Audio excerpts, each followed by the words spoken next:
नमस्कार, स्वराज एक्सप्रेस के खास प्रोग्राम सत्ता के संग्राम में आपका स्वागत है।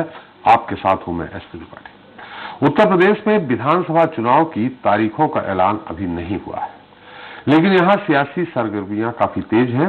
वैसे फिलहाल सभी पार्टियों का फोकस पूर्वांचल पर है, क्योंकि यूपी की सत्ता में विराजने के लिए पूर्वांचल से ही रास्ता गुजरता है और ये बात सभी राजनीतिक दल बखूबी जानते हैं। इसके अलावा पूर्वांचल से ही बाया उत्तर प्रदेश, दिल्ली का रास्ता भी प्रशस्त होता है। ऐसे में बीजेपी, सपा, बसपा, कांग्रेस समेत सभी छोटे बड़े दल इस फार्मूले को लेकर पूर्वांचल में पूरी तरह से सक्रिय नजर आ रहे हैं। बीते दिनों जहां प्रधानमंत्री नरेंद्र मोदी खुद पूर्वांचल के दौरे पर थे, तो वहीं अब केंद्रीय गृह मंत्री अमित शाह पूर्वांचल को साधने के लिए आजमगढ़ पहुंच रहे हैं, जो समाजवादी पार्टी का मजबूत गढ़ है। शाह 13 नवंबर को आजमगढ़ में विकास की सौगात देने के साथ विरोधियों पर बरसेंगे भी। तो वहीं इसी दिन अखिलेश यादव मुख्यमंत्री योगी आदित्यनाथ के गढ़ गोरखपुर में सपा के लिए माहौल बनाएंगे। मतलब अब गढ़ में गर्जना है, लेकिन बड़ा सवाल यह है कि जनता किसकी गर्जना से प्रभावित होगी। क्या गोरखपुर में हुंकार भर अखिलेश यादव पिछड़ों और अति पिछड़ों को एक बार फिर समाजवादी पार्टी के वोट बैंक में तब्दील कर पाएंगे? क्या शाह का दौरा बीजेपी को पूर्वांचल में पिछली बार की तरह ही 1 सैकड़ा से ज्यादा सीटें जिताकर इतिहास रचेगा? यह आपकी बार की चुनावी कहानी कुछ और रहेगी। सत्ता का संग्राम में बात इसी बात को लेकर होगी। आज के मुद्दे गढ़ में गर्जना पर।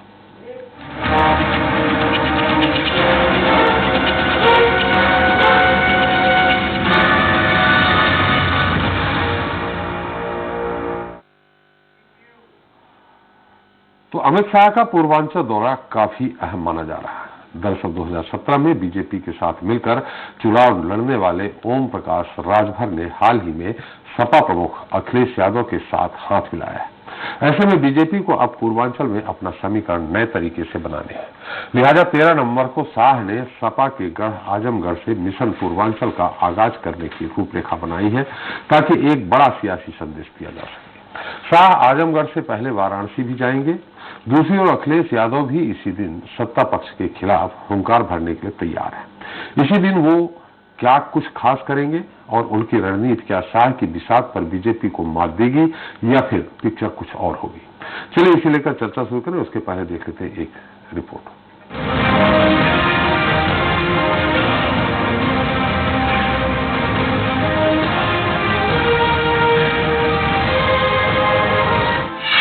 उत्तर प्रदेश में सत्ता का संग्राम, 22 में कौन मारेगा मैदान, पूर्वांचल की कैसी रहेगी पिक्चर, कौन होगा कामयाब, किसे लगेगा झटका।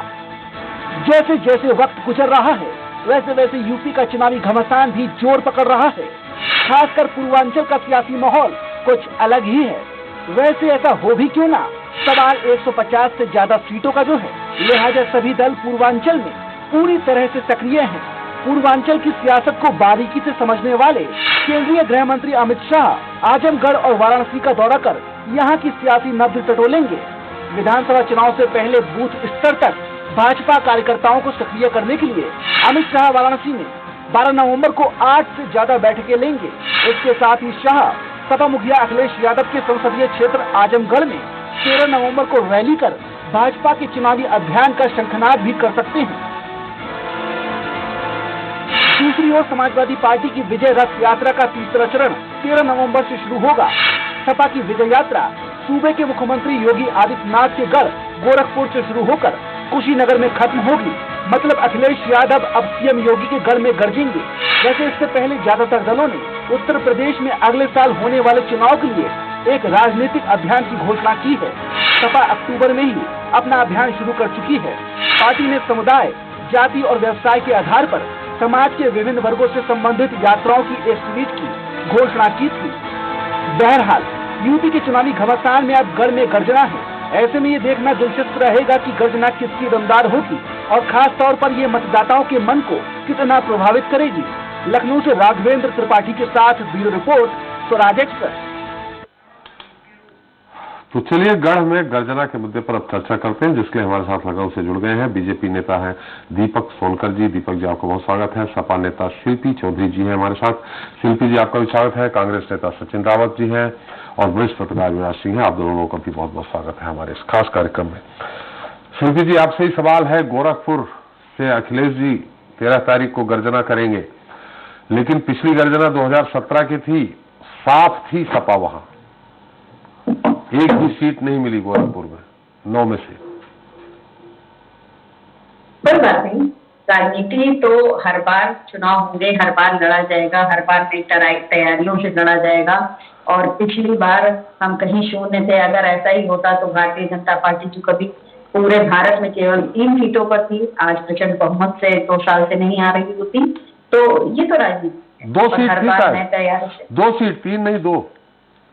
चलिए 2 आपने करेक्ट किया, मुझे तो 3 का आइडिया था।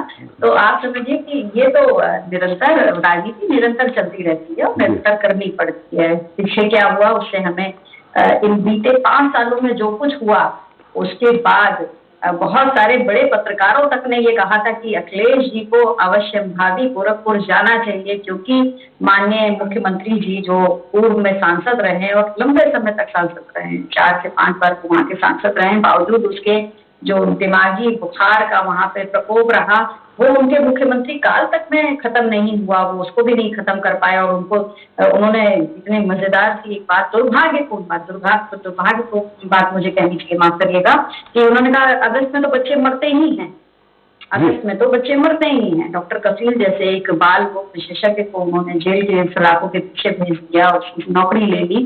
तो ऐसी जगह जहां उनका अत्याचार सबसे ज्यादा है, उस जगह से तो जरूर एक दौरा बनता था। और 2 चरण के बाद ये तीसरा चरण है विजय रथ यात्रा का, तो ये वहां से हो रहा है। और मुख्यमंत्री किसी एक सूबे का नहीं होता, हालांकि सबके अपने अपने गढ़ होते हैं। जैसे पूर्व में सपा को कहा जाता था कि सैफई ही उसका पावर सेंटर है, तो गोरखनाथ मठ को कहा जाता है कि पावर सेंटर योगी जी का है। तो जाहिर बात है हर एक के पावर सेंटर्स में लोग जाएंगे और हो सकता है कुछ दिन बाद माननीय योगी आदित्यनाथ जी कहें कि हम सैफई जा रहे हैं, हम वहां से यात्रा निकालने जा रहे हैं, जैसे कि आपने बताया कि शाह जा रहे हैं आजमगढ़। तो ये तो आज के साथ योगी जी भी हैं आजमगढ़ में। हाँ, तो जाने दीजिए, क्या फर्क पड़ता है। आजमगढ़ की स्थिति भाजपा की कौन सी बहुत मजबूत है, और आजमगढ़ में जो उनके विधायक थे वो भी हमारे साथ आ चुके हैं। तो ये सब चीजें चलती हैं, अभी चलेंगी, अभी तो ये शुरुआत हुई है। और आप देखिए कि पूर्व में स्थिति समाजवादी पार्टी की पूर्वी उत्तर प्रदेश में इतनी जबरदस्त मजबूत हो रही है कि आने वाले दिन तो आपको कुछ समय में और भी ज्यादा बड़ी बड़ी खबरें मिलेंगी। अपना दल हमारे साथ आ रहा है, तो ये तो अब तो अच्छी अच्छी खबरें आने का समय। ओम प्रकाश राजभर जी को क्यों लिया है? निषाद वोटों के लिए। ओम प्रकाश राजभर जानते हैं कि इसके पहले बीजेपी के साथ थे, योगी जी के मंत्रिमंडल में थे, और मंत्रिमंडल में रहते हुए अपने ही सरकार को हमेशा वो कटघरे में खड़ा करते रहे। ऐसे में आपने उन पे क्यों विश्वास जताया, जो पहले बीजेपी के साथ थे फिर अलग हुए, अब आपके साथ होंगे, कल आपकी सत्ता बनेगी, आपको भी खड़ा करेंगे कटघरे में? नहीं तो कटघरे में अगर कोई सत्ता गलत होगी तो करने में कोई बुराई नहीं है। अगर उन्होंने भारतीय जनता पार्टी को गलत माना तभी उन्होंने कटघरे में खड़ा किया। और ऐसे बहुत से विधायक हैं, राकेश राठौर जी हैं जो भारतीय जनता पार्टी से सदर सीतापुर से विधायक है, और उन्होंने लगातार 5 साल पौने 5 साल इस अपनी पार्टी को कटघरे में खड़ा किया। उन्होंने लगातार कहा कि ये पार्टी बिल्कुल काम नहीं कर रही है और मैं इतना निरीह हो चुका हूं कि मैं विधायक होकर भी काम नहीं कर पा रहा हूं। और मैंने ये सोचकर वो बसपा से आए थे भाजपा में, और इस समय वो समाजवादी पार्टी में आ चुके हैं। और उन्होंने कहा कि मुझे नहीं पता था कि मैंने गलत लोगों का चुनाव किया, गलत पार्टी का चुनाव किया। तो ओम प्रकाश राजभर जी का भी कहना था कि मैंने जातीय जनगणना की हमेशा बात की, मैंने प्रतिनिधित्व की बात करी, और इन्होंने हमेशा मुझे गुमराह किया। जिन मुद्दों पर मैंने इनके साथ अलायंस किया था, गठबंधन किया था, उन मुद्दों को इन्होंने पूरा ही नहीं किया। तो मैं इनसे नाता तोड़ रहा हूँ। और ओम प्रकाश राजभर जी भी एक दिन में नहीं आए हमारे साथ, उन्होंने बहुत सारी चीजें तोल मोल करी। जैसे कि संजय निषाद जो इस समय भारतीय जनता पार्टी के साथ है, और इस समय वो भी कह रहे हैं, अब उन्होंने कहना शुरू कर दिया है कि हम भारतीय जनता पार्टी के साथ शायद आगे ना जा पाए।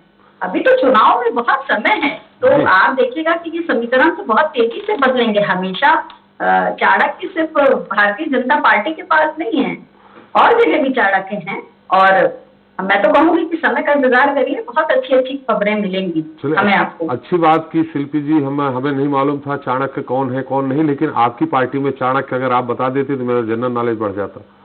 नहीं, चाणक्य जैसे वो कहते हैं ना कि आज भारतीय जनता पार्टी के राजा चाणक्य शाह है, अमित शाह, जो सब कुछ कर सकते हैं। तो अमित शाह की जो चाणक्य नीति है वो पश्चिम बंगाल में फेल हुई, आपने देखा। नहीं, सपा के चाणक्य कौन है?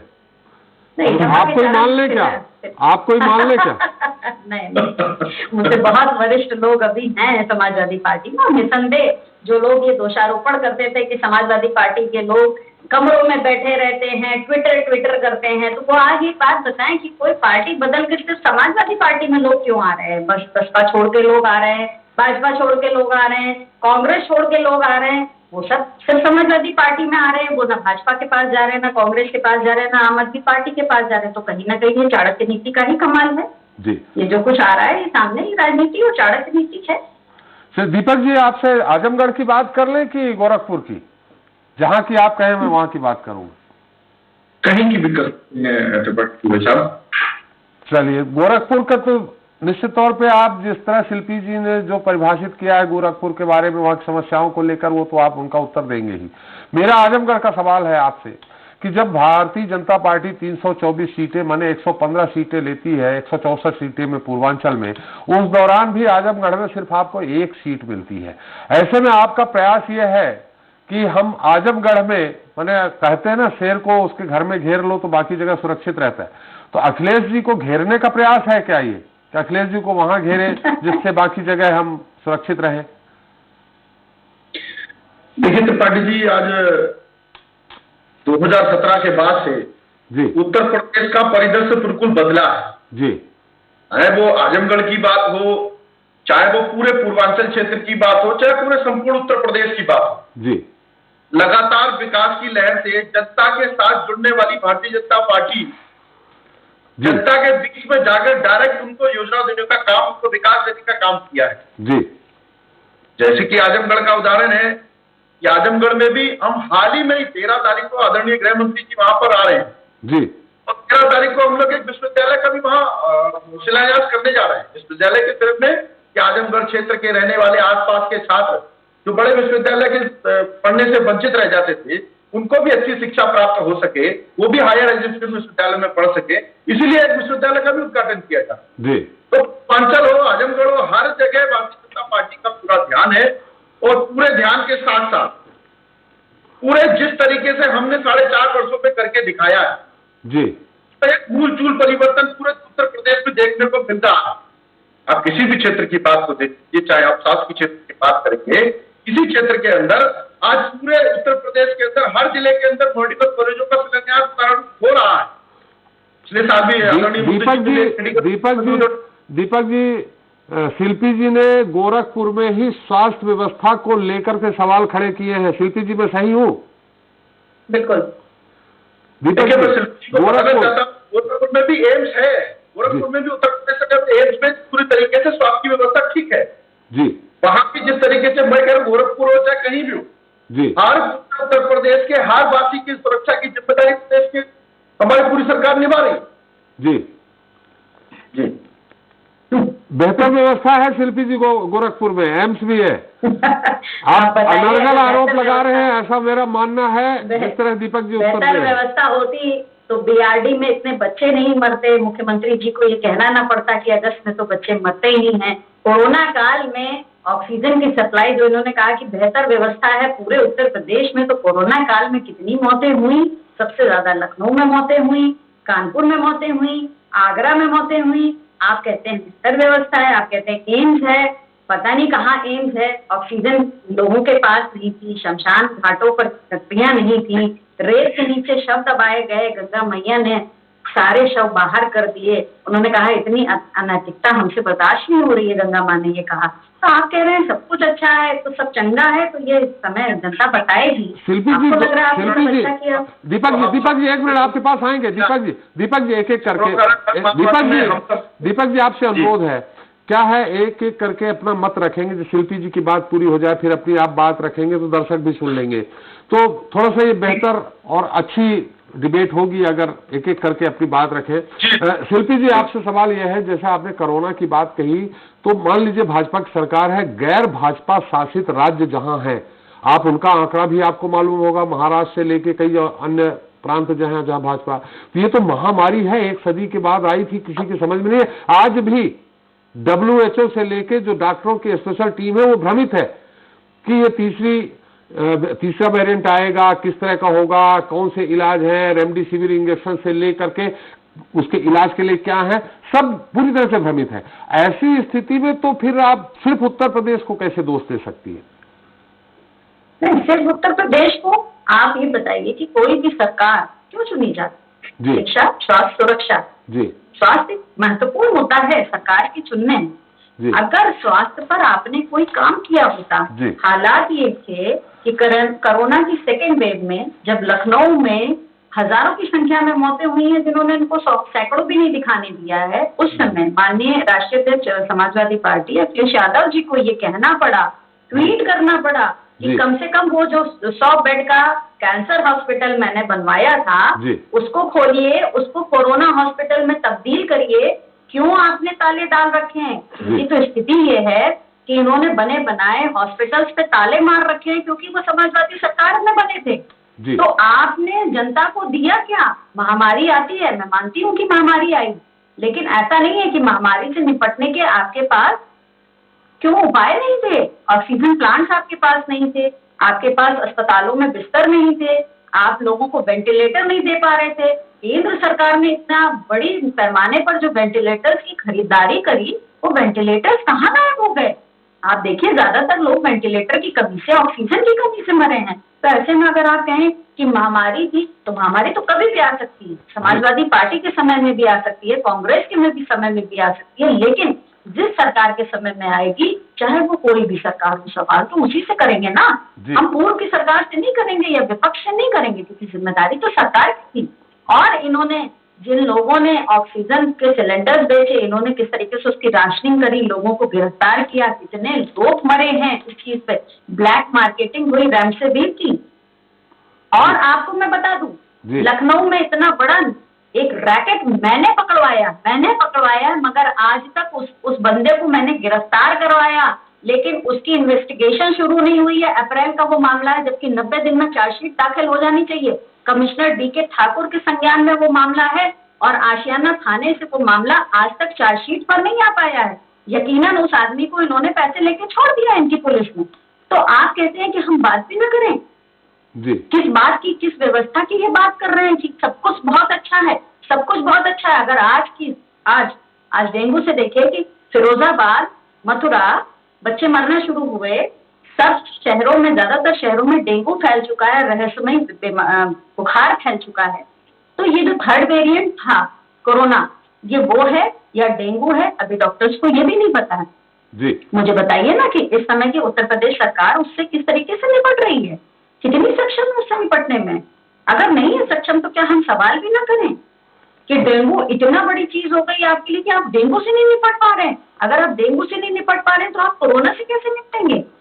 और फिर आप कहते हैं कि सब कुछ ठीक है, सब कुछ ठीक है, विपक्ष हल्ला कर रहा है। बिल्कुल शिल्पी जी, हम दीपक जी उत्तर ले लेंगे, लेकिन आप खुद ही कह रहे हैं कि डॉक्टर सभी समझ नहीं पाए कि थर्ड वेरिएंट है कि डेंगू है, क्या है, तो योगी जी कहाँ समझेंगे? वो बेचारे डॉक्टर थोड़ी ना। योगी जी समझेंगे नहीं, योगी जी ने तो आधिकारिक आंकड़े तक बाहर नहीं निकलने दिए हैं। हमारे पास अनऑफिशियल आंकड़े सारे हैं कि PGI में प्रतिदिन कितनी मृत्यु हुई, लेकिन इन्होंने बाद में कहा कि 100 भी मृत्यु नहीं हुई है कोरोना से।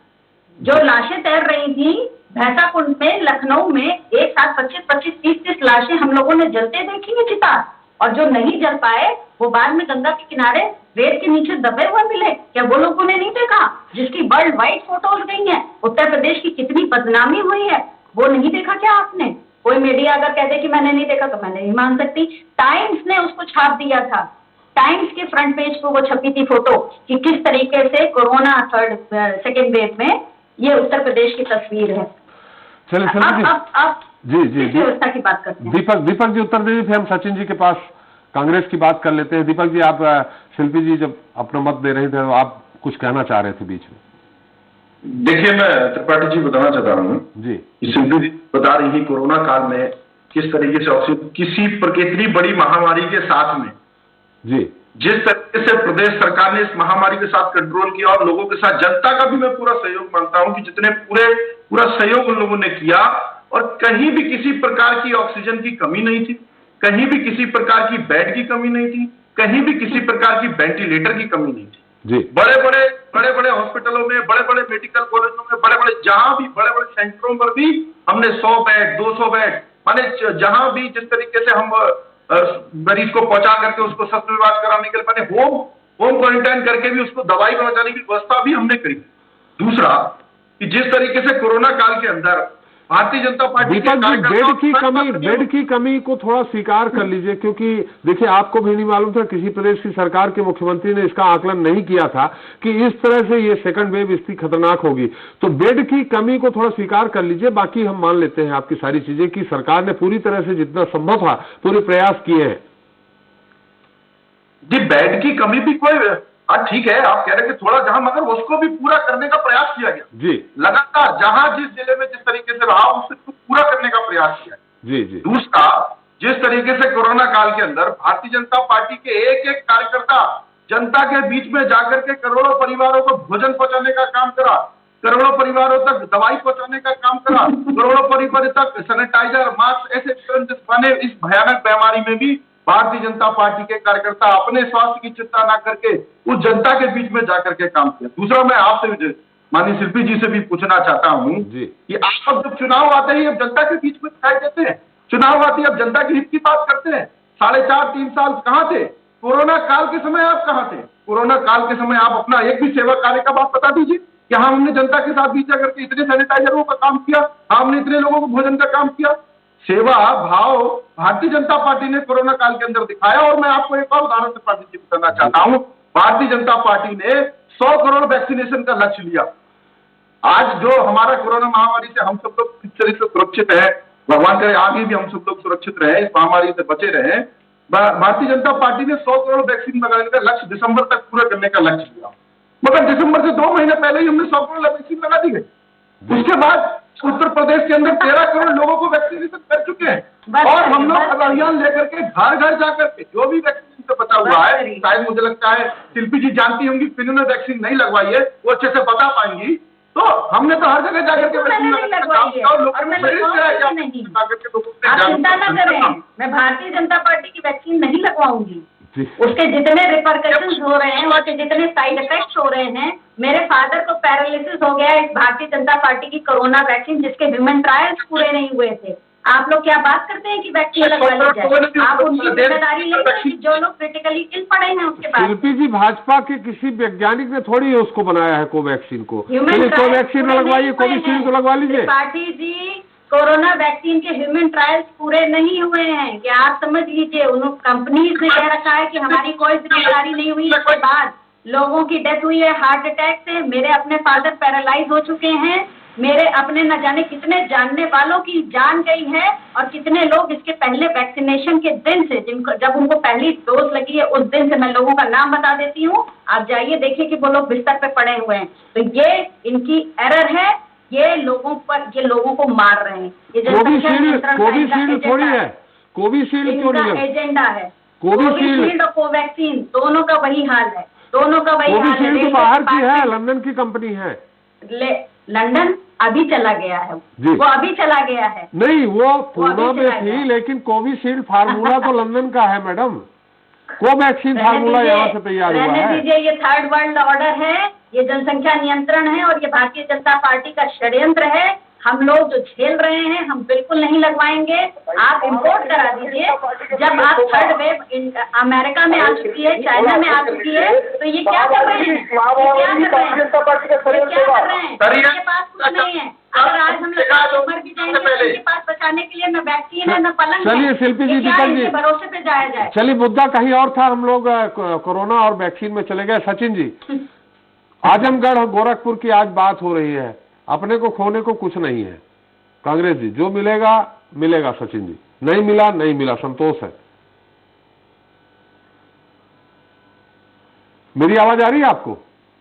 और देखिए त्रिपाठी जी, जहां तक आज हम आजमगढ़ और गोरखपुर की बात कर रहे हैं। प्रियंका जी भी गोरखपुर हो आई है प्रतिज्ञा यात्रा लेकर के। तो हम सवाल ये है कि गोरखपुर और आजमगढ़ 10 और 9 19 सीटें हैं।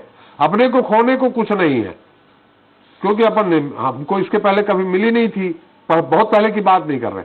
ऐसी स्थिति में आपको लग रहा है कि क्या आजमगढ़ और गोरखपुर में आप 80-85 वाला कमबैक करेंगे? बिल्कुल त्रिपाठी जी, मैं आश्वस्त करना चाहूंगा कि आपके दर्शकों को, और मैं बताना चाहूंगा कि श्रीमती प्रियंका गांधी जी ने जो गोरखपुर में उन्होंने प्रतिज्ञा रैली की, इस प्रतिज्ञा रैली में लाखों की संख्या में लोग आए जी, और उनको सुनने के लिए। और प्रियंका गांधी जी ने गोरखपुर में स्पष्ट तौर पे कहा कि जो मच्छेंद्रनाथ के नाम से जो प्रतिष्ठित जो धाम रहा है जी, जिसको कई लोगों ने वहां पर कब्जा करके अपना धाम बताया, उसमें योगी आदित्यनाथ जी एक थे जी। उन्होंने कहा कि जब कांग्रेस पार्टी की सरकार आएगी, मच्छेंद्रनाथ नाम की विश्वविद्यालय की स्थापना होगी, और जो हमारे निषाद समुदाय के भाई बहन हैं उनके लिए जो मछली पालन का जो मछली पालन की व्यवस्था होती है उसको कृषि में इंक्लूड करने का काम किया जाएगा, और उनके लिए सरकारी पट्टे, सरकारी जमीन को अधिग्रहण किया जाएगा जी। तो ऐसी जो प्रतिज्ञाएं प्रियंका गांधी जी ने गोरखपुर में ली हैं, तो उससे जो गोरखपुर का जो श्रेय हुआ है, जो वहां पे निषाद समुदाय के जो तबके में एक मैसेज गया है कि कांग्रेस पार्टी ही उनकी आवाज बन सकती है, उनके लिए लड़ाई लड़ सकती है। जिस तरह से प्रयागराज में आपने देखा होगा कि जब हमारे निषाद समुदाय के व्यक्तियों की नावों को भारतीय जनता पार्टी के गुंडे और प्रशासन के द्वारा तोड़ा गया था, तो प्रियंका गांधी जी वहां गई थी और उन्होंने पैदल मार्च करके सरकार को कटघरे में खड़ा किया था कि आपने ये गलती कैसे कर दी। उसके दूसरे दिन योगी आदित्यनाथ जी एक्शन में आते हैं और वहां पे मुआवजा का प्रावधान करते हैं।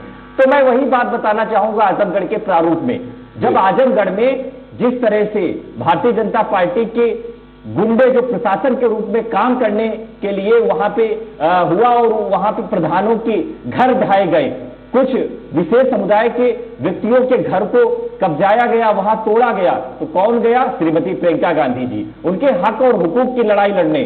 तो आज मैं कह सकता हूं कि पूरे प्रदेश में अगर कोई मुखर रूप से योगी सरकार के खिलाफ लड़ाई लड़ रहा है, श्रीमती प्रियंका गांधी जी। जिस तरह से अभी कोरोना काल की बात हो रही थी, मैं आपको बताना चाहूंगा कि जब सेकेंड लहर थी और जो 1.5 हफ्ते का पीक समय था जी, उस समय जब हजारों लोग मारे जा रहे थे, गंगा नदी के किनारे लाशों के पट लग रहे थे, तब भारतीय जनता पार्टी के नेता, विधायक, मंत्री घर में कैद क्यों थे? तब मुख्यमंत्री खुद क्वारंटीन थे।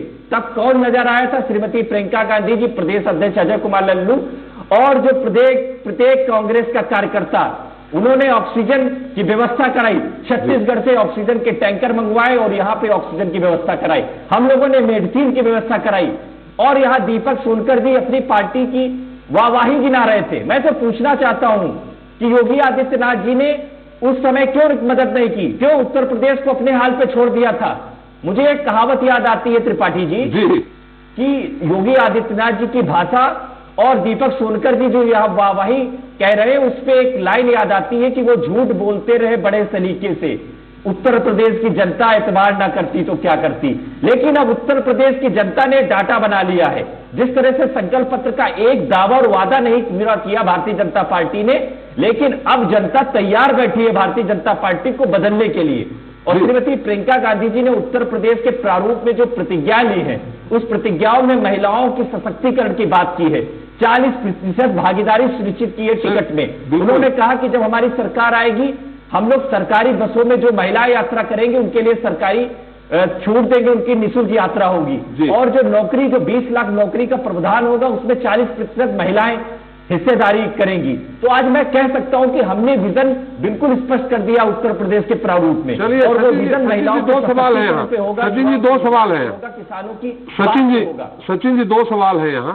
पहला सवाल तो यह है कि आपने कहा बहुत अच्छा कांग्रेस के कार्यकर्ताओं ने प्रियंका जी के निर्देश पे काम किए। कोरोना काल के दौरान भाजपा के लोग घरों में कैद रहे। अखिलेश यादव, सपा पार्टी के लोग कहीं दिखे आपको? शिल्पी जी के लोग जो वो थोड़ी बहुत सेवा कर रहे हो, कि ये भी नहीं दिखे? देखिए त्रिपाठी जी, शिल्पी जी इस पर अपनी बात रख सकती है, लेकिन आपने भी देखा होगा कि प्रतिष्ठित चैनलों में दिखाया, आपके चैनल ने दिखाया और सभी लोगों ने देखा जी कि जहां तक समाजवादी पार्टी की बात थी, उनके मुखिया अखिलेश यादव जी घर में कैद रहे और वो बाहर निकल के नहीं आए जी। लेकिन लड़ाई अगर लड़ रहे थी कांग्रेस पार्टी, अगर ऑक्सीजन की व्यवस्था हमें करानी थी, हम लोगों ने छत्तीसगढ़ से टैंकर मंगवाए और यहाँ पे ऑक्सीजन की व्यवस्था कराई। जी। तो हम लोग तो जनसेवा की भावना से उत्तर प्रदेश में काम कर रहे हैं। बिल्कुल। लेकिन आज अगर कोई भी उत्तर प्रदेश को गर्क में डालने का काम किया है तो भारतीय जनता पार्टी ने। आज मैं स्पष्ट तौर पे कह सकता हूं यही आपके पास जादू की अगर छड़ी है। मुख्यमंत्रियों के नाम अगर होंगे तो उसमें योगी आदित्यनाथ का नाम होगा। सचिन जी, आपके पास यही वाली जो आपने पूरी बातें कही, ये जादू की छड़ी उपयोग करेंगे और 7 सीट से 203 तो कम से कम ले ही आएंगे। आप ये बता दीजिए सेकंड पे कौन रहेंगे, दीपक जी या शिल्पी जी? मतलब 203 तो आपकी पक्की है, मैं मान लेता हूं। उसके बाद की जो सीटें हैं उसमें सपा आएगी कि बीजेपी आएगी दूसरे नंबर पे? मुख्य विपक्षी दल कौन होगा ये बता दीजिए। देखिए त्रिपाठी जी हमारी लड़ाई भारतीय जनता पार्टी से है और जनता के मुद्दे लेकर के हम जनता के सामने जा रहे हैं और जनता जनार्दन होती, जनता जिसको आशीर्वाद देती है वो सरकार बनाता है। लेकिन जनता की स्वीकार्यता कांग्रेस पार्टी के साथ निरंतर बढ़ती हुई जा रही है और स्वीकार हो गया, मैं मान लिया कांग्रेस पार्टी की सरकार बनेगी, जनता ने स्वीकार कर लिया।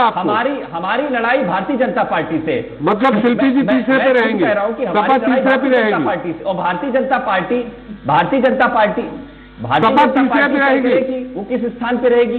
क्योंकि जनता सपा तीसरे पे रहेगी। मैं आपको बताना चाहूंगा, देखिए जनता ने 2007 में बहुजन समाजवादी पार्टी को देखा, 2012 में समाजवादी पार्टी को देखा, 2017 में भारतीय जनता पार्टी को देखा और 2022 में कांग्रेस पार्टी की सरकार आने वाली है। श्रीमती प्रियंका गांधी जी ने जो प्रतिज्ञाएं ली है उस प्रतिज्ञाओं को लेकर के जनता आशीर्वाद जरूर देगी।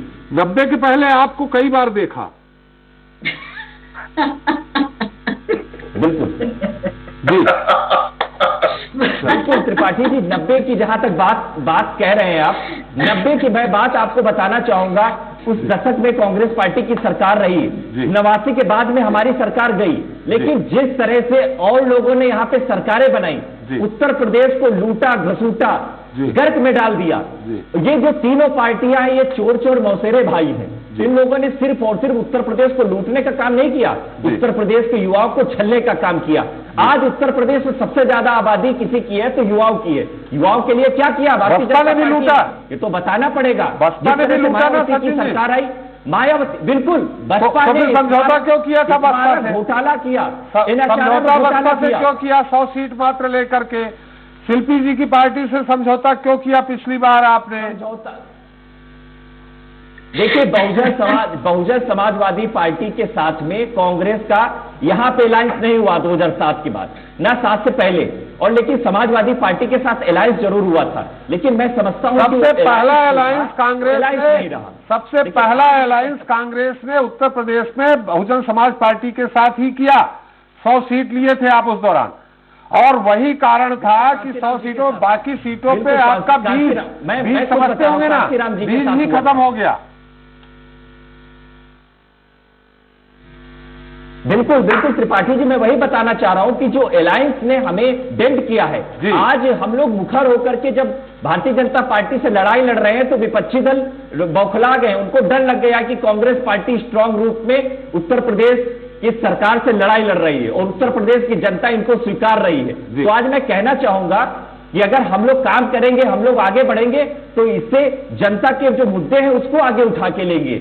आज मैं कह सकता हूं कि प्रियंका गांधी जी की तरह करिश्माई नेतृत्व आज जनता के सामने है और नेताओं के साथ है। और प्रियंका गांधी जी जिस तरह से मुखर रूप से लड़ाई लड़ती हैं, लखीमपुर में त्रिपाठी जी आपने देखा होगा कि रात 11 बजे प्रियंका गांधी जी जाती है और उन किसान भाइयों के आंसू पूछने। भारतीय जनता पार्टी की सरकार ने डिटेन किया था ना, उस समय कहा थी समाजवादी पार्टी, बहुजन समाजवादी पार्टी, आम आदमी पार्टी। चलिए ये तो बताए ना कि वो लोग क्यों नहीं लड़ाई लड़ पाते मुखर रूप से। बिल्कुल, कांग्रेस बहुत अच्छी लड़ाई लड़ रही है। युवराज जी, आपने शिल्पी जी को सुन लिया, हमारे दीपक जी को सुन लिया, भाजपा, कांग्रेस, सपा तीनों की बातें आ गई। निश्चित तौर पे हम कल से ये उधेड़ बुन में है कि नंबर 1 पे कांग्रेस है, नंबर 2 पे शिल्पी जी है या दीपक जी है, उत्तर मिल नहीं रहा। लेकिन अभी बात आजमगढ़ और गोरखपुर की करते हैं। देखिए, आजमगढ़ तो निश्चित तौर पे बहुजन समाज पार्टी सपा का एक तरह से गढ़ है। जाति समीकरण वहां जिस तरह से हैं, मैं नाम नहीं लूंगा कौन सी जात के हैं कौन से नहीं, वो एक तरह पिछली बार का ही मात्र भाजपा एक पे थी आजमगढ़ में। दूसरी तरफ गोरखपुर की बात करें तो वहां भी मिला जुला मामला रहा है। वहां निषाद मतदाता जो है, जैसा कि जानकारी है, राजनीतिक पंडितों का कहना है कि निषाद मतदाताओं का प्रभाव अच्छा खासा है, उनके अलावा ब्राह्मण है। तो इन सब के बीच में क्या इस बार भी जाति समीकरण का ध्रुवीकरण होगा, जाति ध्रुवीकरण होगा, या विकास और अन्य मुद्दों की बात होगी गोरखपुर और आजमगढ़ में? सर, जातीय समीकरण को तो हम डिनाई कर ही नहीं सकते हैं जी, क्योंकि जातीय व्यवस्था तो एक लंबे समय से उत्तर प्रदेश की राजनीति में हावी है जी। दूसरी बात जो आपने पूर्वांचल की राजनीति को लेकर कही है जी। 1991 में जब भाजपा राम मंदिर आंदोलन की ओर आगे बढ़ी जी, तब परिसीमन नहीं हुआ था। तकरीबन पूर्वांचल में 115 सीटें थी, जिसमें कि 84 सीटें भाजपा जीत कर आई जी। और इस बार भी बीजेपी के पास वाराणसी से प्रधानमंत्री, तो गोरखपुर से योगी आदित्यनाथ जी, राजनाथ सिंह जी, महेंद्र नाथ पांडे, अनुप्रिया पटेल, पंकज चौधरी जैसे बहुत से लोग जो केंद्रीय मंत्रिमंडल में हैं और पूर्वांचल से बिलोंग करते हैं जी। और इन सारे लोगों का साथ देखा होगा पिछले सप्ताह मोदी जी का दौरा, अमित शाह का दौरा, बहुत सारे मेडिकल कॉलेजों का उद्घाटन, कुशीनगर का इंटरनेशनल हवाई अड्डे का उद्घाटन। तो 1991 में राम मंदिर आंदोलन के दौरान जो बीजेपी को पूर्वांचल से रास्ता उत्तर प्रदेश की सियासत में एंट्री करने को मिला था, आज भी बीजेपी पूर्वांचल में पूरी तरीके से राजनीतिक बिसात बिछाने में पूर्व तैयार है और तैयारी में लगी हुई है। हाँ, दूसरी बात अभी लेकिन आपने 1991 से बात कही युवराज जी, आपने युवराज जी 1991 से बात कही कि बीजेपी की विशाल राम मंदिर आंदोलन के समय से चालू हो गई थी, लेकिन ये तो जब 2012 में अखिलेश जी की सरकार बनी तो उलट हो गया। 100 सीटें लगभग पूर्वांचल के 164 में से सपा को मिली थी। उसके पहले जब मायावती की सरकार बनी थी तब उनको लगभग 80-85 सीटें मिली थी 164 में। तो अगर ये बिसात इन्होंने 91 में बिछा दी थी तो बिसात इनकी बिखर क्यों गई थी? नहीं सर, इनको जो 91 में मिली 84 सीटें, उसके बाद 2017 में जो इनको प्रचंड बहुमत मिला पूर्वांचल से, जब चाहे समाजवादी पार्टी 2012 में आई हो या बहन जी 2007 में आई हो, पूर्वांचल से जो भी सरकारें बनी हैं, जिन राजनीतिक दलों की सरकारें बनी, पूर्वांचल में उनका जबरदस्त दखल रहा है। जैसे कि अखिलेश यादव की लेकर आप बात कर रहे हैं, तो अखिलेश यादव आजमगढ़ से सांसद हैं। आज भी उनके 5 विधायक हैं आजमगढ़ से समाजवादी पार्टी के। ओम प्रकाश राजभर, लालजी वर्मा, इंद्रजीत सरोज, रामअचल राजभर और राम प्रसाद चौधरी जैसे बहुत सारे नेताओं को अखिलेश यादव अपने साथ लेकर आगे बढ़ रहे हैं। और अखिलेश यादव जो भी आपका टॉपिक है, जबरदस्त टॉपिक है, क्योंकि पूर्वांचल की लड़ाई सर सीधा भाजपा और समाजवादी पार्टी के मध्य दिखाई पड़ रही है जी। और जो भी सचिन भाई कह रहे थे प्रियंका जी की मेहनत को मैं सराहना कर रहा हूं। पिछले 2 महीने से प्रियंका जी ने उत्तर प्रदेश के पूरे राजनीतिक माहौल में अपनी एक एंट्री बना रखी है, लेकिन अभी इनके साथ इनके लिए दिल्ली दूर है, क्योंकि इनके संगठन की स्थिति बहुत खराब है सर। बूथ स्तर तक अभी कांग्रेस नहीं है। लेकिन रही बात पूर्वांचल, भी 16 नवंबर को संभावित एक मोदी जी का कार्यक्रम आ रहा है पूर्वांचल एक्सप्रेसवे का उद्घाटन को लेकर। अमित शाह जी का प्रोग्राम आ गया है, योगी जी गोरखपुर पहुंच ही रहे हैं, राजनाथ जी चंदौली से ही है। ये सारे लोग मिलकर निश्चित तौर से उत्तर प्रदेश की राजनीति में पूर्वांचल में भाजपा बहुत अच्छा चुनाव समाजवादी पार्टी से लड़ेगी। नहीं, यहाँ सचिन जी का दावा ये है राघवेंद्र जी, युवराज जी, कि कांग्रेस मॉस बेस्ड पार्टी रही है, बाकी कैडर बेस्ड पार्टी रही है, चाहे कम्युनिस्ट हो, बीजेपी तो पूरी तरह से कैडर बेस्ड पार्टी है, समाजवादी पार्टी भी एक तरह से मॉस कह सकते हैं, मुलायम जी का चेहरा था। तो मॉस बेस्ड पार्टी होने के कारण सिर्फ प्रियंका जी का चेहरा देख करके, जैसा उन्होंने लंबा चौड़ा गिनाया भी है कि 40% आरक्षण से लेकर के कोरोना काल से लेकर के लखीमपुर खीरी पे जिस तरह से प्रियंका जी सकी रही, तो सिर्फ प्रियंका जी के चेहरे पे जनता 203 सीटें दे देगी। दूसरे पे कौन रहेगा ये उनको नहीं मालूम, सपा रहेगी या भाजपा, ये संभव नहीं। जी सर, जी सर संभव ये इसलिए नहीं है कि अभी कांग्रेस के पास पूरे उत्तर प्रदेश के प्रत्येक विधानसभा स्तर में बूथ कैडर ही नहीं है। इनके कैडर की एक मिनट सचिन जी, सचिन जी एक मिनट, वो टिप्पणी कर रहे हैं, वो किसी पार्टी से नहीं है, वो अपना मत दे रहे हैं। जी जी युवराज जी।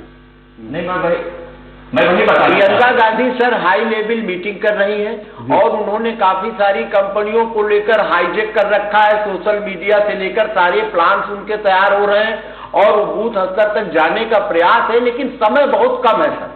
जी चुनाव में प्रियंका गांधी की मेहनत निश्चित तौर से बहुत अच्छी है, मैं उनकी मेहनत को पसंद भी करता हूं और उसकी सराहना भी करता हूं। 403 प्रत्याशी तो मिल जाएंगे ना, कैप्टन तो है लेकिन सेना बहुत कम। 403 प्रत्याशी तो मिल जाएंगे ना कांग्रेस जी, 403 प्रत्याशी तो मिल जाएंगे ना। आप प्रत्याशी इसलिए मिलेंगे सर कि अभी 1.5 तो टिकट भाजपा काटने वाली है, कुछ टिकट अखिलेश जी काटेंगे और बहुत महत्वाकांक्षी लोग विधानसभा के गलियारों में दौड़ रहे हैं, तो चुनाव तो उनको लड़ना ही बस। तो 403 प्रियंका जी वाले दोनों उपलब्ध है। प्रियंका जी की मेहनत, प्रियंका जी की मेहनत, प्रियंका जी की सक्रियता और प्रियंका जी का पोस्टर, 403 सीटें निश्चित 203 जीतता तय है। सचिन जी जैसा दावा करने वाले हैं।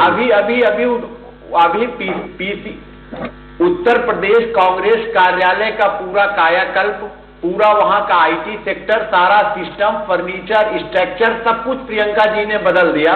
इससे लगा कि प्रियंका जी उत्तर प्रदेश की प्रभारी बनाई गई, लेकिन अब पब्लिक को बदलना, ऑर्गेनाइजेशन को मेंटेन करना, बूथ स्तर तक कार्यकर्ता तैयार करना, ये सर एक बड़ी लंबी लड़ाई है जिसमें शायद अभी बहुत समय लगेगा। फिलहाल 2022 में कहीं ऐसा ऊपर दिखाई नहीं पड़ रहा। सचिन जी आप फिर से कुछ अपना मत रखना चाहते हैं? थोड़ा सा देखिए, मैंने मान लिया आप 203 सीटें जीत रहे हैं। शिल्पी जी से और दीपक जी से अगर बात कर लें हम तो थोड़ा बेहतर होगा, उसको उनसे पूछ लेते हैं। दूसरे नंबर पे आप रहोगे कि कौन रहेगा? नहीं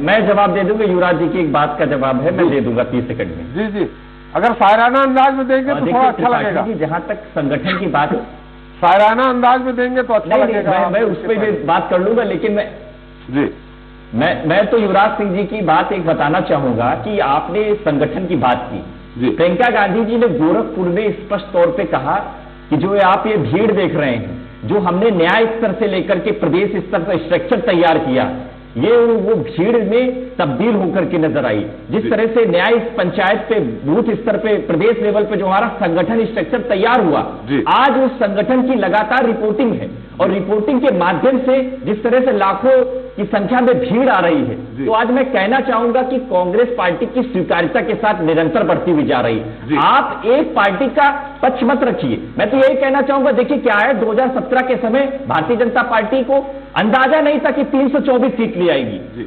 इनके एक मंत्री ने एक बयान दिया था, उस बयान को मैं कोट करना चाहूंगा कि भारतीय जनता पार्टी 100 में सिमट जाएगी। आज वो एक बड़े मंत्री हैं, लेकिन आज क्या होता है, जनता जनार्दन, जनता जिसको आशीर्वाद देती है, किसी को नहीं पता होता है कि उसकी संख्या बल कितनी होगी, लेकिन जनता का जब रुख स्पष्ट तौर पे सामने आ जाता है तो स्ट्रक्चर बदल जाता है। जिस तरह से उत्तर प्रदेश में 6.5 करोड़ से ज्यादा महिला मतदाता है और महिला मतदाता इस बार तय करेंगी कि उत्तर प्रदेश की दशा और दिशा किस आगे कैसे जाएगी, और उस दशा दिशा को तय कराने के लिए प्रियंका गांधी जी ने महिलाओं के लिए सशक्तिकरण की सबसे पहले बात की। हिंदू मुसलमान पर, जातीय जनगणना पर, जातीय समीकरण पर वोट नहीं पड़ेगा इस बार। जी जी बिल्कुल। सचिन जी, युवराज जी आप तो निष्पक्ष टिप्पणी वाले हैं, हम एक बार फिर शिल्पी जी और दीपक जी के पास जाना चाहेंगे। युवराज जी संक्षेप में आप क्या कहना चाह रहे हैं?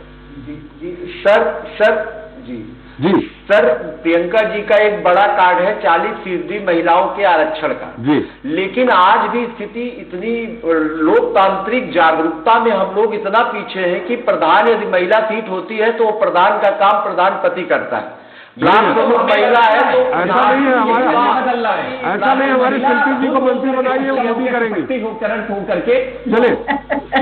ऐसा नहीं है युवराज जी, हमारे शिल्पी जी को मंत्री बनाए, खुद काम करेंगे। आपने बताया, आप सर जी बिल्कुल करें, हमारी शुभकामनाएं। लेकिन उसके साथ हम ये भी कहना चाहेंगे कि आपने कहा कि प्रियंका गांधी के भीड़ खूब होती है, जबरदस्त रैली होती है। अभी हमने बनारस और गोरखपुर की रैली देखा है, जिसमें रामपुर, गाजियाबाद से लेकर बनारस और रायबरेली से लेकर सुल्तानपुर के सारे नेता मंच में होते हैं, तब इनकी भीड़ मेंटेन हो पाती है। क्या है, चलिए, आप चलिए, इंसान सचिन जी, नेता को नहीं सचिन जी, maintain कर सकते। सचिन जी, आप नेता की बात नहीं कर सकते। सचिन अगर जी, भीड़ की बात है तो ऐसे तो मैं खुद बता रहा हूँ त्रिपाठी जी, मैं भीड़ की बात सचिन बता जी, रहा हूँ। अरे मोदी जी की रैली में कहाँ से लोग आते अरे हैं? भाई, गुजरात से, मध्य प्रदेश से, बिल्कुल बिल्कुल मैं सचिन जी, बता रहा हूँ, मान बिहार रहा से। हूं। आप भीड़ नंबर की 1 बात मैंने करेंगे मान तो लिया, ऐसे तो कहीं से नंबर भीड़ 2 आ से तो जाएगी। बात कर लेने लेकिन दीजिए। भीड़ अरे, कभी सचिन जी, दशा नहीं तय करती। बिल्कुल, बिल्कुल, जनता भीड़- तय करती है और जनता का आशीर्वाद तय करता है। बिल्कुल सैल्यूट है सचिन जी आपको। 7 से 203 सीट। जी शिल्पी जी, निश्चित तौर पे सचिन जी ने एक बहुत अच्छी बात कही है। उन्होंने कहा कि 100 में सिमट जाएंगे दीपक जी, यानी भाजपा। 203 तो कांग्रेस पक्का है। एक अच्छी बात यह है शिल्पी जी, आपको 100 सीट दे रहे हैं दीपक जी। चलिए उन सीटों, सबसे बड़ी बात 40% आरक्षण का, आप खुद महिला हैं, महिला नेत्री हैं, 40% आरक्षण का कितना प्रभाव पड़ेगा? देखिए, कहने के लिए प्रियंका जी के इस फैसले का स्वागत तो खुद मैंने भी किया है, अगर उन्होंने इतनी अच्छी बात कही है। लेकिन यही प्रियंका जी उस कांग्रेस पार्टी से आ रही हैं जिसके इतने लंबे शासनकाल में ये 33% आरक्षण ही नहीं दिया गया। 40% तो बहुत दूर की बात है। मैं चिल्ला चिल्ली करके कोई डिबेट नहीं करना चाहती, और सचिन जी के लिए मैं इतना कहूंगी कि दिल के खुश रखने को गाली पेट से अच्छा है। और जो भी कुछ आप कह रहे हैं, इम्पोर्टेड भीड़ या कुछ भी है, बेसिक भी बात जो युवराज जी ने कही कि संगठन ही शून्य है। आपने दूसरे संगठन पे बहुत सवाल उठा दिए। इस तरीके से अगर आप राजनीति कर रहे हैं तो आप राजनीति करते रहिए, ये जनता ये राजनीति नहीं देख रही है। समाजवादी पार्टी ने क्या किया क्या नहीं किया, बहुत अच्छी बात है कि देखिए ये हमारे नेता का एक विजन है, बहुत जबरदस्त विजन है कि हमारा समाजवादी पार्टी का पेज 2017 क्या मेरे ख्याल से 12 से चल रहा है सोशल मीडिया पे, और कोरोना 1 कोरोना 2, यहाँ तक कि जो ये जिन्ना की कंट्रोवर्सी हुई, जिसको इन्होंने इतना कैश करने की कोशिश करी, वो कंट्रोवर्सी भी इनकी मुंह के बल धड़ाम गिर गई भारतीय जनता पार्टी की, क्योंकि हमारा एक एक काम उस पेज पे लाइव चलता है, उस पेज पे ब्रॉडकास्ट होता है। तो हमने क्या किया क्या नहीं किया, हमें चिल्ला चिल्ला के बोलने की जरूरत नहीं है। जनता की लड़ाई है, मुद्दों की लड़ाई है। महिला आरक्षण आप देने की बात कर रहे हैं, तो जब आपकी सरकार थी आपने तब इस पर पहल क्यों नहीं करी? आज तक क्यों महिलाएं तरसती रह गई? 33% नहीं दिया, अब आप सीधे 40% की बात कर रही है। बहुत अच्छी बात है। मैं तो कह रही हूँ कि अगर कांग्रेस आए और 40% आरक्षण दे दे, जिस दिन माननीय श्रीमती प्रियंका गांधी जी ये घोषणा कर रही थी, उनके साथ मंच पे 40% महिलाएं नहीं थी, जितने लोग वहां उपस्थित थे। तो कृपया करके अपने संगठन पे ध्यान दीजिए। आप खुद कह रहे हैं कि हमारी लड़ाई भारतीय जनता पार्टी से है। सचिन जी अपनी बारी का इंतजार कर लीजिए कृपया। सचिन जी कौन होता है कौन नहीं होता ये तय आप नहीं करेंगी। आप तो मैं तो खुद बता रहा हूँ। सचिन जी सचिन जी आप अपने समय का इंतजार कर लीजिए। सचिन जी चाचा अलग नाराज है, अरे फूफा अलग नाराज है, उसको आप संभालिए।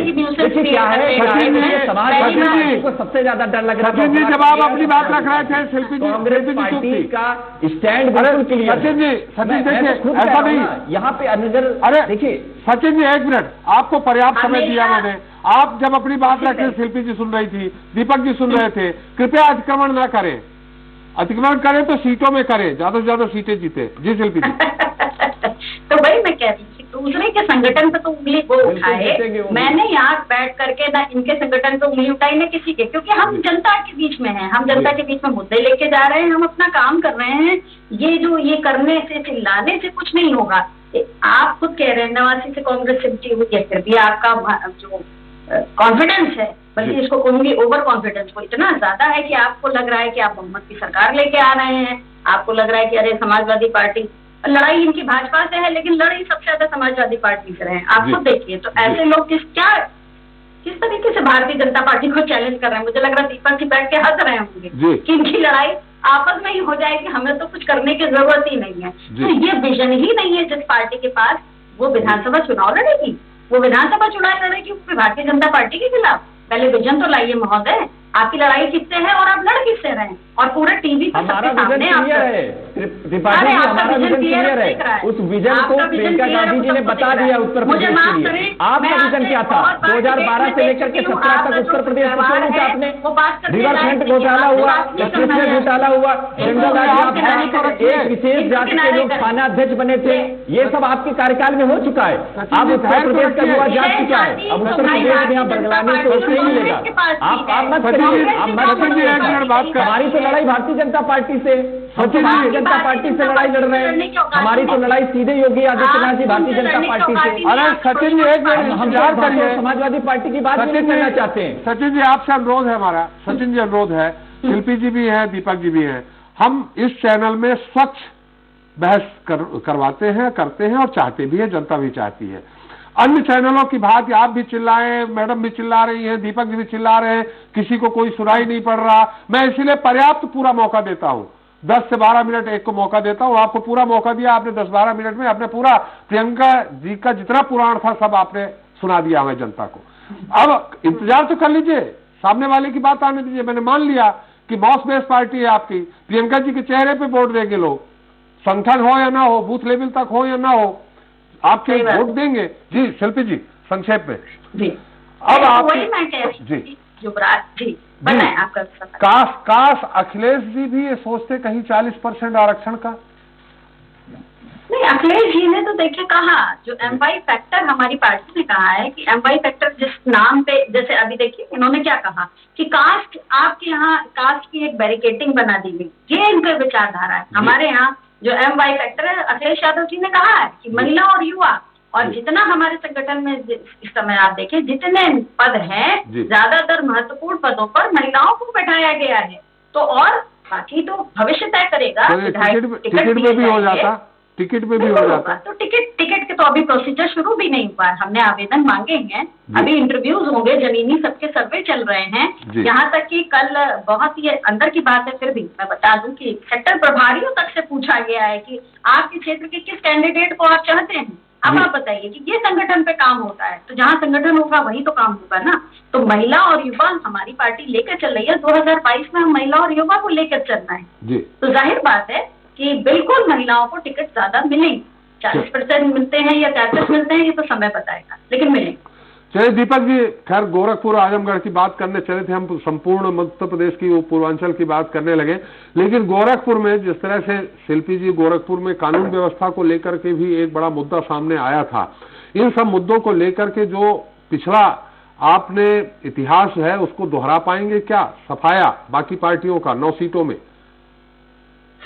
ठीक है, मैं अभी पाटिल जी पहले भी बता चुका हूं, मैं दोबारा से बता रहा हूं कि गोरखपुर हो, आजमगढ़ हो, बलिया हो, पूर्वांचल क्षेत्र हो, उत्तर प्रदेश जी, संपूर्ण उत्तर प्रदेश में विकास की एक लहर है। विकास के मुद्दे पर गोरखपुर में भी पुनः और पूरे उत्तर प्रदेश में हम लोग जीतने जा रहे हैं जी। बात रही, मैं सचिन जी को, शिल्पी दीदी को भी और हमारे युवराज जी को बड़ी शालीनता से सुना जी। और अभी सचिन जी कह रहे थे चोर चोर मौसेरे भैया, 2017 में हमने देखा कौन कौन मौसेरे भैया थे, बड़े आसानी से देखा और मौसेरे भैया का परिणाम भी देखा जी। 2014 में भी भारतीय जनता पार्टी को जनता ने आशीर्वाद दिया, 2017 में भी भारतीय जनता पार्टी को आशीर्वाद दिया, 2019 में भी भारतीय जनता पार्टी को आशीर्वाद दिया। तो जनता तो आपने उत्तर प्रदेश के अंदर उत्तर प्रदेश को डिलीवर क्या किया? मैं तो यही पूछ रहा हूँ, डिलीवर क्या किया आपने? डिलीवर के रूप में आपने रोजगार क्यों नहीं दिया? 70 लाख रोजगार बोलने की तो सुनने भी नहीं। आपकी शालीनता इस डिबेट में दिखाई दे रही है। आपकी शालीनता आप 40% के आरक्षण की बात कर रहे हैं, आप 40% आरक्षण की बात कर रहे हैं, डिबेट में ही बहन जी पर आए हुए, आप डिबेट में भी बहन शिल्पी जी पर आए हुए, तो इसी से आप महिलाओं का सम्मान पता लगता है। सचिन जी, इसी से आपको महिलाओं का सम्मान पता लगता है। आप ध्यान से शिल्पी दीदी को सुनना भी नहीं चाह रहे। सचिन जी, अगर बात कर रही है आप सुनने का तो प्रयास करिए, आशा बहुआ पे लाठीचार्ज क्षमता रखिए, बौखलाहट मत दिखाइए, बौखलाहट मत दिखाइए। सचिन जी, आप क्या बोल रहे थे? न दीपक जी ने बोला, न शिल्पी जी बोला, आप इस तरह। अब अगर इतना ही महिलाओं की 40% में आपको लग रहा है कि सरकार बना लेंगे, तो जरा राजस्थान और छत्तीसगढ़ में देख लीजिए छत्तीसगढ़ में 12 मैं वही आ रहा हूं, हैं, पार्टी जी, मैं एक वही महिला आ रहा हूं। मंत्री है। राजस्थान में कितनी महिला मंत्री राजस्थान है? में भी होगा। अब ये महिला सशक्तिकरण की जो बात है ये हर अरे अभी प्रदेश में बता लागू दीजिए होगी। ना भाई, अभी तो प्रियंका गांधी अरे आपका की महिला बात है, सशक्तिकरण राजस्थान में जी, चुनाव की आपका बात महिला है, सशक्तिकरण भी छत्तीसगढ़ की डिबेट बात में है। दिखाई पड़ मैं रहा तो है यही कहना कि आप चाहूंगा महिला वहां पर भी अपनी बात 40% रखकर भागीदारी ये होगी। 5-40% मंत्री भरने के लिए विधायक हैं वहाँ करवाया था राजस्थान में। दूर जाने की आवश्यकता ही नहीं है। राजस्थान में वो होगा। इतनी महिलाएं हैं। ये प्रियंका गांधी जी ने कहा उत्तर प्रदेश की हम प्रभारी हैं।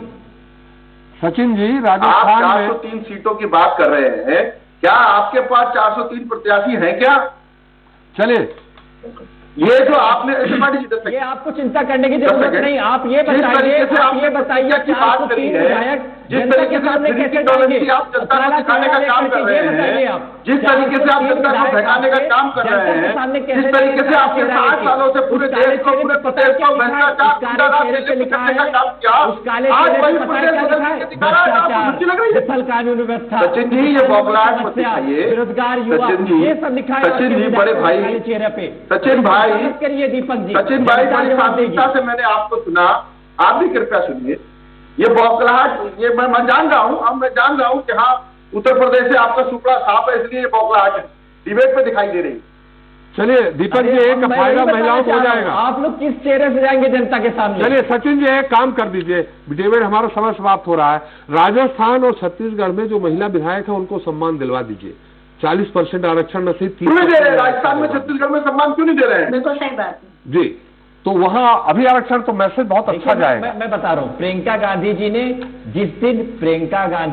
जिस दिन इस कैंपेन की शुरुआत की थी, उन्होंने स्पष्ट तौर पे कह दिया था जी। कि राजस्थान छत्तीसगढ़ में जहां हमारी सरकार है वहां पर प्रभारी के रूप में जो हमारा प्रभारी उससे बात करके 40% भागीदारी सुनिश्चित करेंगे जो हमारी विधायिका है। और उन्होंने कहा कि 3 महीने हो गए, वहां पर भी 3 महीने हो गए। किसी महिला को मंत्री छत्तीसगढ़ में? 40 मैं बता कितने, मैं वही बता रहा हूं कि कब बना रहे हैं? 40% भागीदारी होगी, यही भागीदारी 50% हो जाएगी। राहुल गांधी जी ने नहीं, स्पष्ट तौर पे सीधा कहा सवाल था आपसे कि पूछ रहा हूं, 50% कब भागीदारी बना रहे हैं आप छत्तीसगढ़ में? हमेशा राजस्थान की में तरह किसी महिलाओं महिला की हो, महिला सशक्तिकरण की बारी की। उन्होंने स्पष्ट तौर पे यही कहा है। अरे भाई, अरे भारतीय जनता पार्टी क्या जाने महिला सशक्तिकरण की बात, जब इनके अनुयायी जो है, भैया, इनके अनुयायी मोहन भागवत कहते आज हैं कि आपको महिलाएं महिला घर के याद आया, घर का महिला काम सशक्तिकरण काज देखने याद के लिए आया होती है। है, उनसे भारतीय पैर जनता जुड़वाते पार्टी ने हैं। तो अरे क्या 33% बात करते हैं भाई, 33% आप लोगों ने तो तो महिलाओं के महिलाओं विरोध में को कितने तो बयान पता दिए। है। साक्षी और महाराज जी ने हमारे क्या आपको कहा, देखने को भी ये मिलेगा कि जानते हमारी हैं? महिलाओं की भूमिका साक्षी महाराज जी ने कितनी क्या है? कहा था, हमारे हिंदू उत्तर प्रदेश महिलाएं में 4 बच्चे पैदा से हमारे महिलाओं की करें। भूमिका है। मतलब आप लोग अगर हम महिलाओं सशक्तिकरण की बात करते तो आपको बुरा लग जाता है। दीपक जी ये नहीं चलेगा, नहीं, हमें बुरा नहीं लग रहा। चरित्र नहीं चलेगा। महिला सशक्तिकरण की को बात धरातल होनी में चाहिए। उतारिए। आप लोग क्यों सचिन नहीं जी। 40% भागीदारी आप करिए। सचिन जी, सशक्तिकरण को होगा। धरातल में राजस्थान, जी, पंजाब होगा। और छत्तीसगढ़ में उतारिए। 40% भागीदारी जब सुनिश्चित होगी, देखिए सामाजिक परिवर्तन होगा। आप सामाजिक परिवर्तन में महिलाओं चलिए, की आप भागीदारी महाराष्ट्र में होगी। भी और सामाजिक महाराष्ट्र में परिवर्तन भी जरूर भागीदार हैं। वहां जितने कांग्रेस के मंत्री हैं उनमें जरा गिन लीजिए कितनी महिला होगा। मंत्री बिल्कुल। हैं। मैं तो यही कह वहां रहा भी हूं। 40% दे दीजिए। मैं 7-8 तो यही जितने कह हैं रहा हूं, उसमें ये 40 दे देखिए- दीजिए। उस दिन देखिए, मैसेज त्रिपाठी जाएगा, जी मैसेज जाएगा। सचिन जी, आप कह देंगे कि हम बातें स्कूटी हैं, बांटेंगे, सरकार है, नेक्स्ट आप बांटेंगे, और ये सब होगा ये जब आप मैसेज उत्तर प्रदेश से लेकर सरकार के में आएंगे तब। दिल्ली तक हर प्रदेशों में जाएगा। सरकार में आएंगे तब स्कूटी बांटिएगा ना। मैं तो चाहता हूं कि आप स्कूटी बांटे तो जल्दी। छत्तीसगढ़ में क्यों नहीं बांट देते हैं? राजस्थान देखिए, में क्यों मैं नहीं बांट देते हैं? सरकार की पंजाब बात में नहीं क्यों कर नहीं रहा हूं, मैं बांट तो देते यही बात स्कूटी? कर रहा हूँ। 40% भागीदारी पहले विधानसभा के चुनाव में होगी, जहाँ पे हमारे भैया, उन्होंने वहाँ अच्छा पे मुझे 40% मुझे भागीदारी बता करेंगे। दीजिए, और हम जब राजस्थान सरकार में में कब आएंगे स्कूटी तब बांटेंगे? 40% स्वीकारी पंजाब करेंगे। में कब स्कूटी बांटेंगे? छत्तीसगढ़ में कब स्कूटी बांटेंगे? कोई डेट बता दीजिए। अच्छा ये बताइए, क्यों दीपक अच्छा, जी, ये आप बताइए। वहां स्कूटी मैं लेने बता रहा हूं जाएंगे दीपक क्या? जी, अच्छा ये बताइए, राजस्थान में प्रभारी कौन है? आप चलिए। ये बताइए, उत्तर प्रदेश में जब आपका संकल्प पत्र बना था, नहीं, यहाँ संकल्प पत्र में त्रिपाठी सारे जी, टैबलेट बांटेंगे, सचिन जी, यहाँ लैपटॉप इतनी फ्री की बांटेंगे, टॉलरेंस सोने दे रहे हैं, यहाँ प्रतिज्ञा बताइए, दे रहे हैं, आप जहाँ नहीं वहाँ बता सरकार पाएंगे, वहाँ भी तो दोगली पहले है, राजनीति भारतीय वहाँ भी जनता तो पार्टी छात्राएं के लोग हैं, करते हैं। वहाँ भी तो अब हमारी इनके जनता बस है, कुछ नहीं आज क्यों नहीं दे रहे? अब ये काला चेहरा मुंह छुपा के जाइएगा, चलिए, दीपक जी, चलिए। मुंह छुपा के जाइएगा जनता के सामने, चलिए, सचिन वरना जी, जनता भैया, इतना के झूठ सामने हमारा समाप्त हो गया है। आपके विधायक सचिन जी, कुछ अध्ययन करके आइए। समय हमारा समाप्त हो गया है। विधायकों को पीटा जा रहा है। ऐसी बौखलाहट मत दिखाइए। सचिन जी, समय समाप्त हो गया। दीपक जी, निश्चित तौर पे जिस दिन स्कूटी बांटेंगे हम लोगों को, हमको और आपको नहीं मिलेगी, हमारे हो सकता है हमारी बहन शिल्पी जी को मिल जाए, सपा को। चलिए बहन शिल्पी जी जी, को बहुत बहुत मिलेगी। धन्यवाद आपको भी। दीपक जी आपको भी, सचिन जी आपको भी, और राज जी आपसे संक्षिप्त टिप्पणी फिर से लेनी थी लेकिन समय मेरा समाप्त हो गया है। बहुत बहुत धन्यवाद आपका। तो केंद्रीय गृह मंत्री बनने के बाद आजमगढ़ का पहली बार दौरा करने जा रहे हैं अमित शाह सपा के गढ़ में चुनावी समीकरण को साधने की कोशिश करेंगे। इस दौरान अमित शाह विश्वविद्यालय की नींव रखने के साथ ही कई अन्य योजनाओं का भी तोहफा जिले को देंगे। साथ ही सीधे तौर पर अखिलेश यादव को निशाने पर लेकर एक बार फिर पूर्वांचल में पार्टी की जीत का खाका खींचने का कोशिश करेंगे। 13 नवंबर को आजमगढ़ के दौरे से पहले अमित शाह वाराणसी का दौरा कर वहां पार्टी कार्यकर्ताओं को भी जीत का मंत्र दे सकते हैं। दूसरी ओर अखिलेश यादव भी इस दौरान योगी के गढ़ में पूरी तरह से सक्रिय नजर आ रहे हैं। बीजेपी के 100 का काउंटर करने का प्रयास भी वो करेंगे। खैर, सियासी बिसात पर कब कौन किसे और किस तरह से मात देता है और जनता उसे किस तरह ले जाती है देखना अहम होगा। इसी के साथ सत्ता के संग्राम में इतना ही। नमस्कार।